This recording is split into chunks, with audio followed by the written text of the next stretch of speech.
Gwendolyn Garcia, sinuspindi ng Office of the Ombudsman dahil sa salang grave abuse of authority, gross misconduct, serious dishonesty, at gross negligence.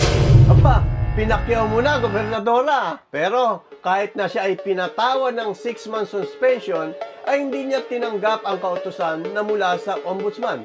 At ang sabi niya, hindi niya susundin ang naturang suspension at hindi siya bababa sa pwesto. What should be very clear today is we are writing to Secretary Remulla and I am not stepping down. Medyo may kakapala ng mukha. Mukha tuloy. Make-up mo, Ma'am Gwendolyn. Ikaw na parte ng gobyerno ay ayaw sumunod sa kautusan mula sa gobyerno. Baka mamaya lumusog na naman ang mga trolls mo. Ma'am Gwen, pagalitan mo ang organizer mo dahil masyadong halata ang kanilang mga galawan.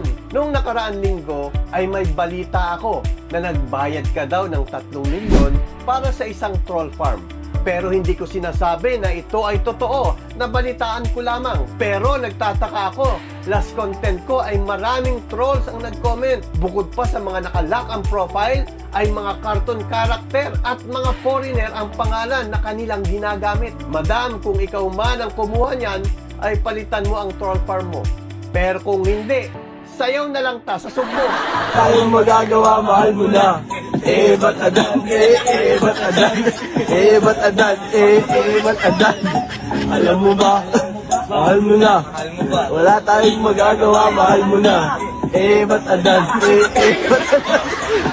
Nagtataka ako, bakit kapit tuko ka sa pwesto mo? Siguro maganda ang pwestuhan diyan. At napansin ko din na magkakamag-anak na kayo na nakapwesto diyan sa Cebu. Okay lang naman yan as long na hindi kayo corrupt. Pero ano ito?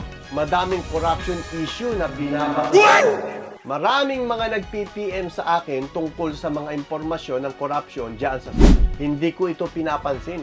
Pero siguro for the sake of transparency, ay dapat sinasagot mo ang mga issue na ipinupukol sa'yo. Hindi yung nagpa-file ka kaagad ng kaso sa mga nagtatanong tungkol sa mga corruption na kinasasangkutan mo. Tulad ng mga unexplained deaths mo. 2 eroplano ng anak mo. Mayroon ka raw yate at kung ano-ano pa. Ito ay hindi galing sa akin at hindi ko sinasabi na totoo. Ang nais ko lang ay sana sagutin mo ito. Total mahilig ka naman magpa-presscon, di ba? Pero kung ayaw mo sagutin, okay lang yan. Dahil malapit naman na ang eleksyon at sa ganitong panahon, ang mga Cebuano naman ang hahapon.